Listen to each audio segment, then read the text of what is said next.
Let's talk about Curt Cignetti. Winner. Winner.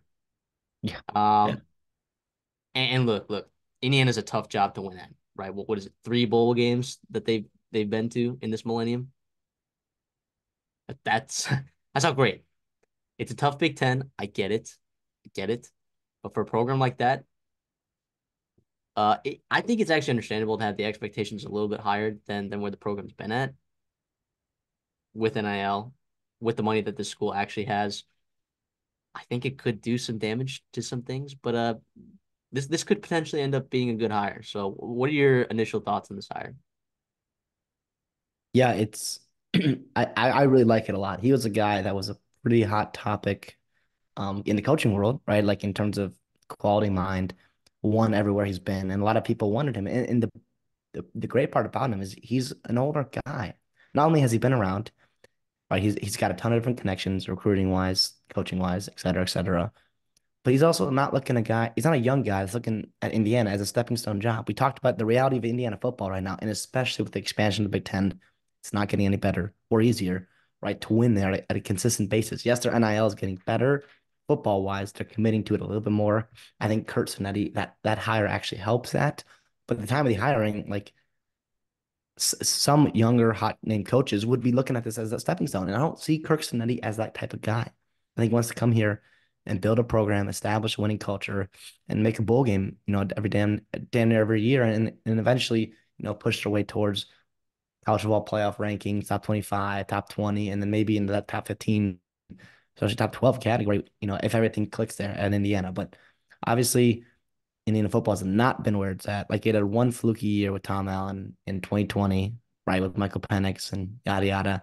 We see what he's doing over at Washington right now. He's a pretty darn good quarterback, but it needed a big drastic change, and I like the Cincinnati hire so far. Yeah, and look, there might be some people out there. I hope it's not any of our listeners that just look at this as, oh, he was the hot name, right? We'll see how that works because a lot of times there's a hot name, right, where the coach has a good year, right, and you look and you're like, oh, he gets the job, and then things start to kind of fall apart, right? You kind of look at Scott Frost. Is that a good example? Maybe. I don't know. But either way, let me go through Curt Cignetti's resume, right? So you guys know exactly what kind of person you're getting. He was the wide receiver coach for Alabama when Julio Jones was there. He was also the primary recruiter for Mark Ingram. He was also the primary recruiter for Donta Hightower, the class that basically won them the national championship that kickstarted Saban's dynasty, right? And a big You, time like setting a standard, like, oh, hey, it's a new coach there with Nick Saban, and we're still going to commit to him because of Kirk Cincinnati and the relationship he built with all of them, and then build a dynasty. yes, correct. Uh, he went to IUP, a team that was 4-10 the previous year before he went there. They went 12-2 and had playoff berth in the next year. Then he goes to Elon, a team that had six straight losing seasons. The first year he gets there, NCAA playoffs.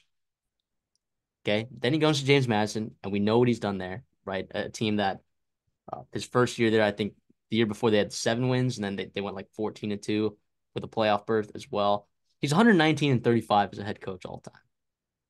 So he wins ball games, right? And I also want to highlight some members on his staff that I think is Mm-hmm. underrated. Okay. Mike Shanahan is his offensive coordinator. If you did not know that, that was his offensive coordinator at JMU. He's bringing him over to Indiana. And look, Jay Cutler will tell you all about Mike Shanahan. A lot of guys will tell you all about Mike Shanahan. Dude's a great offensive coordinator, right? Uh, Brian Haynes, defensive coordinator. We know how good this JMU defense was this year, and now their passing game was, a little suspect back half of the year for sure. But the run defense was easily top five in the country, uh, metrically in every way. They produced Jalen Green, who had one of, if not the most sacks in the FBS. This was this is a well coached team, right? This is a well coached I, team, and sometimes, I want to throw another name in there real quick. Tino Sinceri. If you're a Bama fan or a yeah, longtime listener here, Vinny yeah, Sinceri, that's his brother. That is, first of all, Sal Sinceri, fantastic coach and recruiter in his own right. That's the father of Tino and Vinny. Vinny, obviously, Bama legend, right? Hilarious safety for them.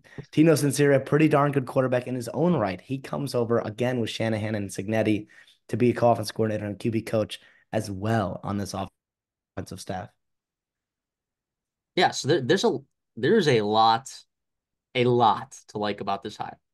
And it's really easy to get excited, especially like when you're a program like Indiana and you haven't had necessarily a ton of success your entire career, or sorry, your entire existence as a football program.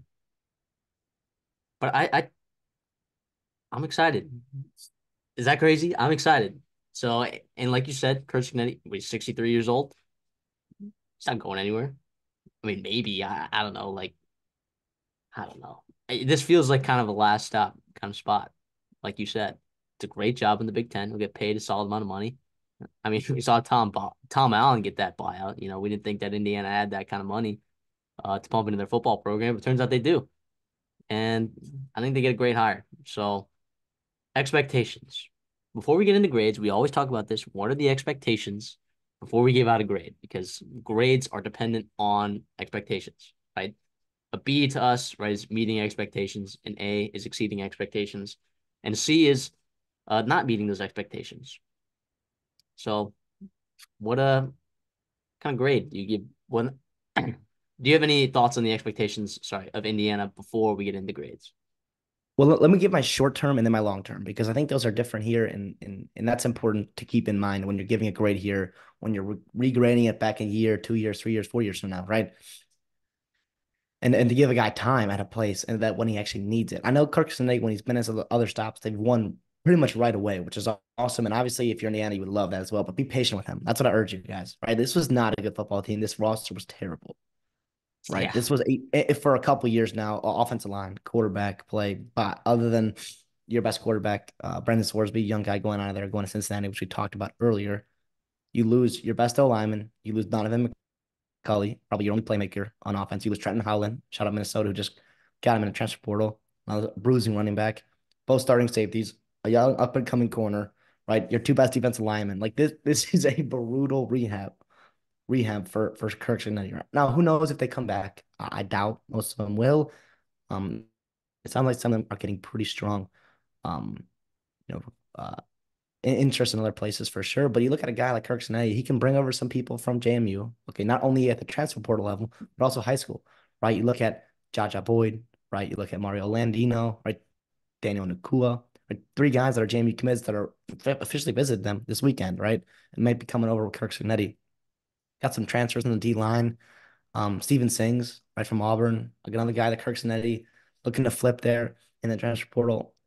It could take a while for his culture to set in. I don't think next year it's kind of brutal with the welcoming of um the four new Pac-12 members um in the Big Ten, right?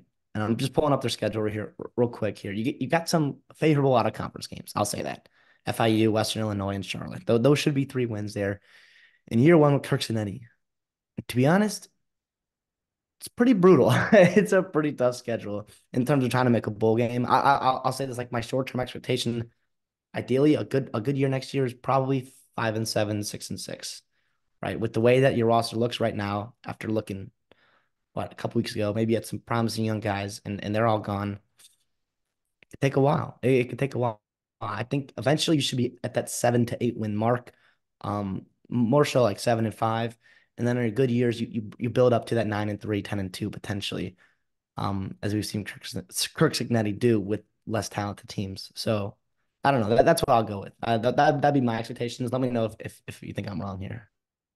Yeah, I don't think that's crazy. I think it's very dependent. Like we've seen Curt Cignetti, what it looks like when the talent gap is not there. When there is no talent gap, Curt Cignetti and his coaching staff elevate their players above that. But when there is a talent gap, and there is a significant talent gap in the Big Ten where he's at, it's going to be hard, right? You might find some wins here or there. I I don't see this as like a bowl team every year, but let's win more. Let's win more than 4 games every year. How about that? Anywhere Well, from from 4 to 7 wins, I think is kind of where Indiana's red zone is right now. And you know what? Maybe as NIL starts expanding in this program, maybe it can get even further than that. I think what you have to do to be successful in the Big Ten, if you are not the top dogs, right? Obviously, your Michigans, your Oregons, Ohio States, et cetera, right? But if you are like that tier three, middle tier three, upper tier four, right? In the Big 12, in the Big Ten, you have to beat teams you can beat.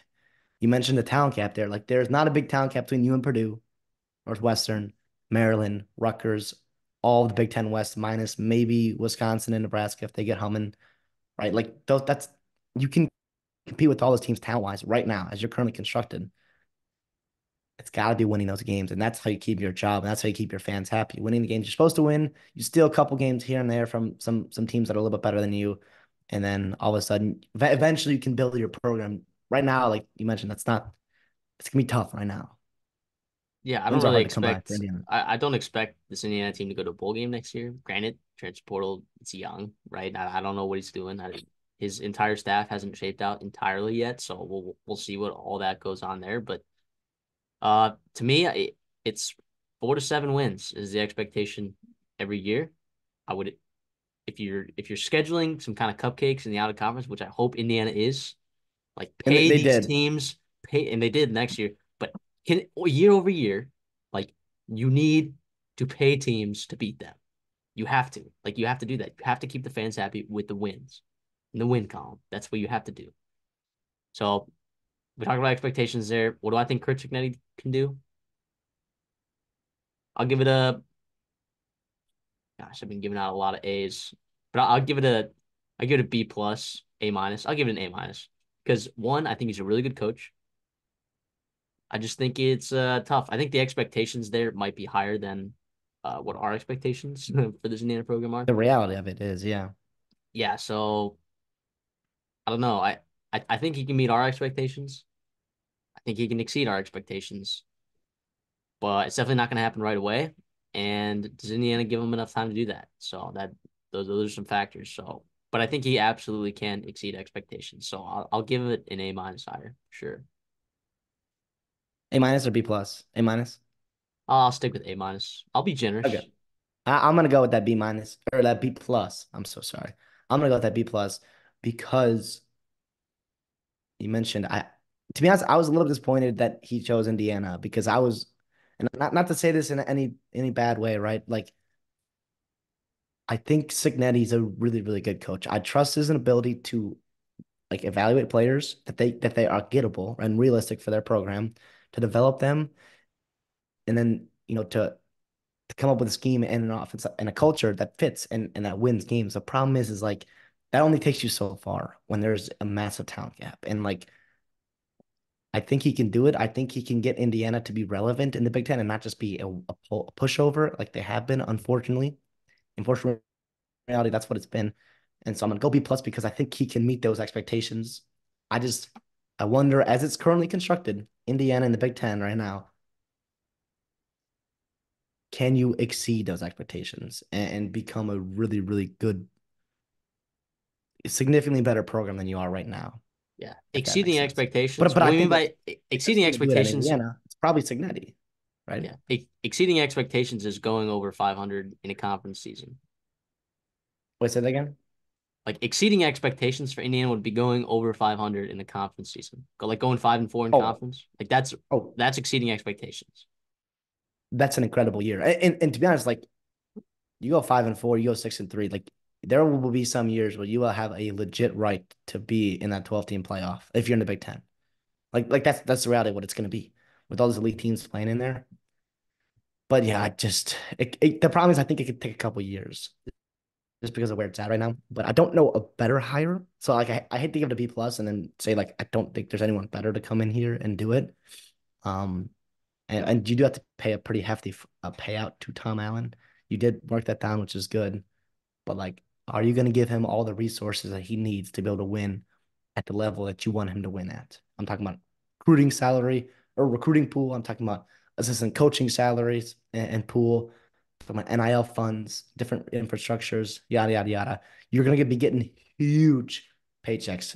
I believe next year it starts in the Big Ten, right?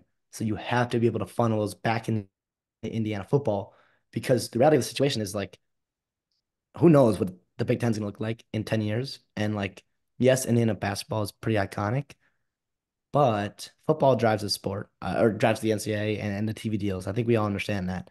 Just some value with Indiana basketball for sure. But if your football team is weighing down the rest of the conference and they're looking to add Florida State and Notre Dame and they're trying to stay under 20, like Indiana, like there are some other programs out there in the bottom Big Ten that are fighting to stay alive and to keep themselves in the Big Ten, keeping Big Ten paychecks, right? Yeah, absolutely. So overall, I give it an A minus. CD gives it a B plus.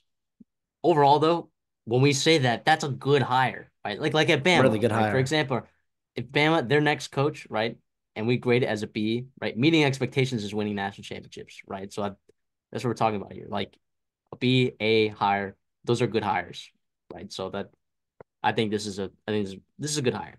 This is a good hire. Hey guys, MD here. Just here to invite you to the Redshirt Sophomore College Football Bowl pool.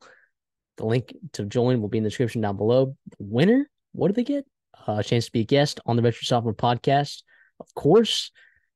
But to qualify for that, you got to make sure that you are subscribed to the channel. So make sure you click that subscribe button down below.